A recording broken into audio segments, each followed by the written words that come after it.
रहीम। अस्सलाम वालेकुम। मुज़फ़्फ़र नकवी आपसे मुखातिब हूँ। जनाब, आज हमारे साथ ज़ीएन टीवी के साथ रिटायर्ड एयर मार्शल शाहिद लतीफ़ साहब मौजूद हैं। बहुत ही अहम इशू, यूं समझ लीजिए कि हॉटेस्ट इशू। मैंने टाइम वेस्ट कोई नहीं करना। सर, बहुत नवाज़े ज़ीएन टीवी को टाइम देने का। वेलकम जी। सर, आपसे मैंने एक हॉटेस्ट इशू डिस्कस करना है। जो कल से आपको मालूम है कि राफेल, पहला त्यारा राफेल इंडिया के हवाले हो गया है। अब वहां पे बहुत ही, आप उसको खुशफहमी कह लें, खुशी कह लें, वो जिस तरीके से संदूर और जिस तरीके से सारा कुछ, खैर एनीवे, उस पर हमने कुछ नहीं बोलना। आप मुझे सर ये बताएं कि वो मोदी साहब ने भी कहा था कि काश हमारे पास राफेल त्यारे होते, हम 27 फरवरी को पूरा पांसा पलट देते। वो अरमान तो शायद उनके दिल में रह गया। अब मुझे सर आप बताइए, हमारे नाजरीन के लिए, पाकिस्तान के नाजरीन के लिए भी, इंडिया के नाजरीन के लिए, पूरे वर्ल्ड के नाजरीन, आसान पता चले कि राफेल और F-16 में क्या फर्क है, इनका कंपैरिजन क्या है, कौन सा प्यारा बेहतर है। सर देखिए, बात यह है कि ये राफेल की कहानी को हम पहली मर्तबा तो नहीं सुन रहे। ये तो अरसा हो गया हम सुनते हैं जी। हिंदुस्तान जो है वो रफाल तैयारों के बारे में डील करने जा रहा है। साल हा साल बीत गए।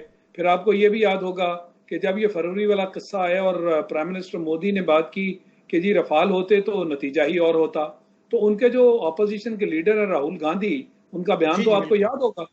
उन्होंने कहा कि इतना सारा पैसा इसके लिए मुख्तस किया गया, वो डील के अंदर किक बैक्स ना जाने क्या कमीशन लिए गए, और उसने डायरेक्ट इल्जाम लगाया प्राइम मिनिस्टर मोदी पर। उसका आज जवाब नहीं आया। इसका मतलब इस मामले में अरसा दराज से रफाल इसीलिए नहीं आए कि उसके अंदर करप्शन हो चुकी, तो उसको उन्होंने टच नहीं किया।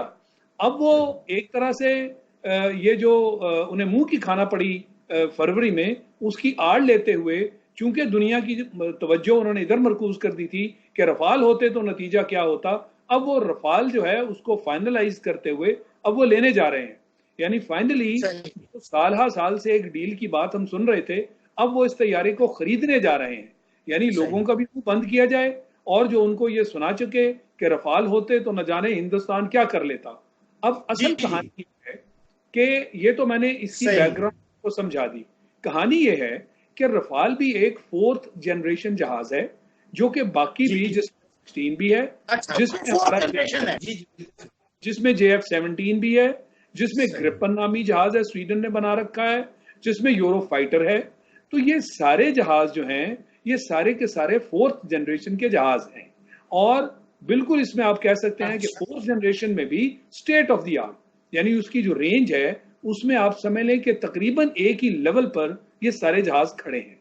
जो उनके पास Su-30 था, रूसी जहाज, वो भी 4th जनरेशन जहाज है, और ऊपर वाली क्लास का 4th जनरेशन में वो जहाज है, उसको हमने गिराया। अब वो ये बात नहीं करते। तो अब रफाल की कहानी दुनिया को गुमराह करने के लिए, अपनी शर्म जो है उससे फरार का रास्ता इख्तियार करने के लिए, उन्होंने एक रफाल जो है एक नया खिलौना समझें कि वो उन्होंने उठा के दुनिया के सामने रखा है। अब वो रफाल लेने जा रहे हैं। अब ये हो गया मुकाबला उसका। आप सिर्फ F-16 की बात कर रहे थे, मैं JF-17 को भी उसी क्लास में रखता हूं, और हमारा JF-17 और F-16 आपस में मद्दे मुकाबल भी जब होते हैं तो एक दूसरे ऊपर कई इलाकों में किसी को बरतरी है, किसी को दूसरे इलाकों में बरतरी है, लिहाजा तकरीबन एक हम पल्ला समझे। ये है हमारे JF-17 और F-16 की कहानी।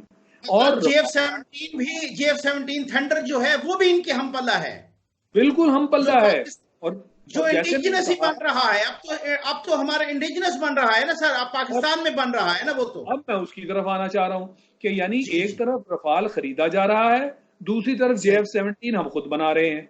अब इसकी कहानी आप इकट्ठी कर लें कि ये जहाज इन्होंने इसी तरह हमारे मद्दे मुकाबल LCA लाइट कॉम्बैट एयरक्राफ्ट ये बनाना चाहा था, जिसको ये तेजा के नाम से इन्होंने बाद में उसका नाम रखा, मगर वो जहाज इनकी अपनी एयरफोर्स ने से इनकार कर दिया। जी बिल्कुल सही, बिल्कुल सही। वो काबिल नहीं है, वो बना ही नहीं पाए, उसमें कामयाब नहीं हुए, नाकाम हो गए।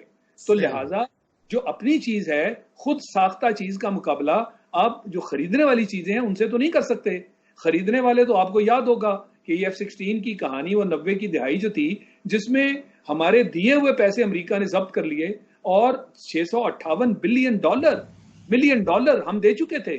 उन्होंने जी कहा जी हम बिल्कुल आपको जहाज भी नहीं देंगे सही। और इसके बदले में आपको पैसा भी नहीं देंगे। एक गरीब मुल्क का पैसा वो खा गए, इसके बदले में गंदम ले लो या सोयाबीन्स ले लो। ये वो वक्त था जब हमें फिक्र हुई कि हमारे पास खुद कफालत के लिए खुद साख्ता कोई चीज हमारे पास होनी चाहिए ताकि हमें जी ब्लैकमेल न किया जा सके। यही वजह है जी कि बिल्कुल 90 की सही। दिहाई में हमने जब ये इरादा हमारी लीडरशिप ने कर लिया तो हमने इस तरफ कदम बढ़ाया और अल्हम्दुलिल्लाह चाइना का एक रिकॉर्ड टाइम में इतने कम अरसे में नया फाइटर जहाज कहीं नहीं बना आज तक और ना बनता है। तो जबर पाकिस्तान एयरफोर्स ने लीड ली और ये भी ऐसा कभी नहीं हुआ कि एक फौज जो है एक कमर्शियल इदारे के साथ किसी और मुल्क में मिलकर इस तरह का फाइटर जेट तैयार करे। हमने कर लिया और वो इसलिए कि हमारी चूंकि बैकग्राउंड ऐसी थी, हमें F-16 का भी तजर्बा था, हमें मिराजेस का भी तजर्बा था, हमने यूरोपियन जहाज भी इस्तेमाल किए थे, अमेरिकन जहाज भी इस्तेमाल किए थे। लिहाजा ब्रेन वेयर हमारी थी और जो हार्डवेयर थी यानी इंडस्ट्री और उसकी जो सारा इंफ्रास्ट्रक्चर वो चीन के पास मौजूद था।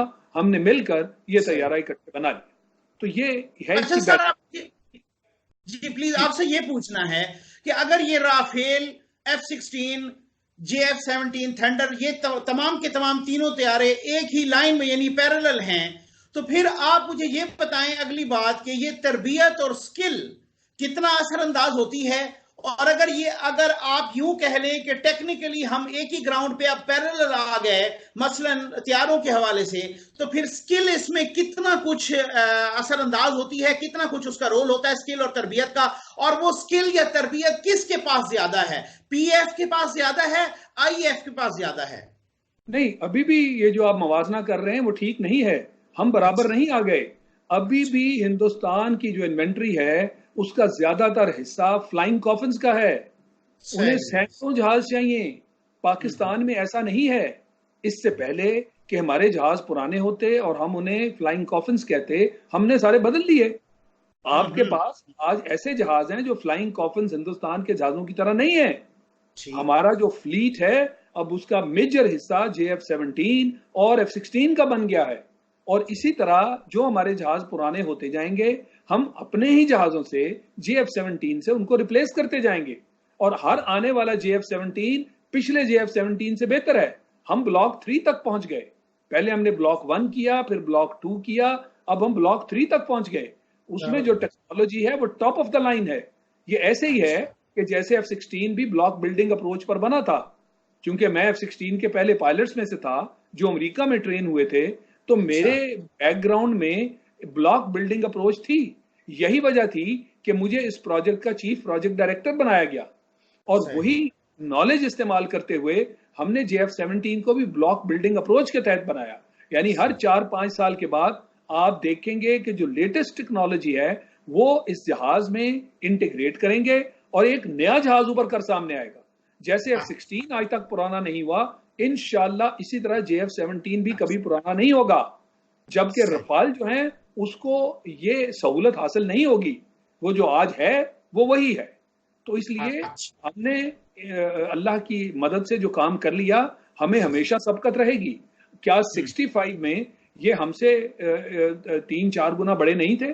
फिर बिल्कुल नतीजा क्या निकला था? ऐसे ही था ना 65 की जंग में। और आज सही। फरवरी में आज भी ये हमसे कितने गुना ज्यादा हैं।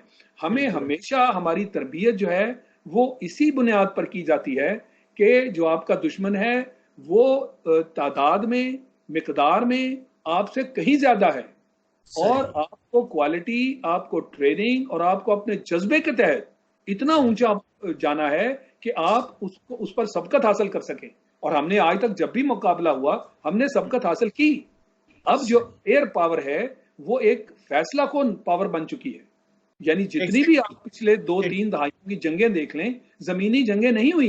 तो कन्फ्रंटेशन सही बात। जब एयर पावर को फैसला कुन हैसियत हासिल हो गई और माशाल्लाह आपकी एयर पावर हिंदुस्तान से यानी एक तो जो मैंने मिकदार और असले की बुनियाद पर बात की, मैंने आपको साबित कर दिया कि हम उनसे आगे हैं और जज्बा और तरबियत हम उससे आगे हैं। तो इन दोनों चीजों को इकट्ठा कर लें तो लिहाजा वहां पे सिवाय इसके कि वो डडोरा पीटते रहते हैं, ये जो फरवरी का किस्सा आया जिसमें उसने मुहिम जोई की थी, उससे पहले आपको भारत के बयान याद है ना? यही मोदी है जो कहता था कि जी सर्जिकल स्ट्राइक हो जाएंगी, पाकिस्तान को तनहा कर देंगे। तो किधर गई वो सर्जिकल स्ट्राइक्स और किधर गई पाकिस्तान की तन्हाई? आज दुनिया में नाम पाकिस्तान का लिया जा रहा है, सर्जिकल स्ट्राइक की उसमें जुर्रत नहीं है। हम एटमी ताकत से और हम गैर एटमी ताकत से, जिसको आप रवायती जंग कहते हैं, हम अल्लाह के फजल से दोनों में ऊपर हैं। तो ये है असल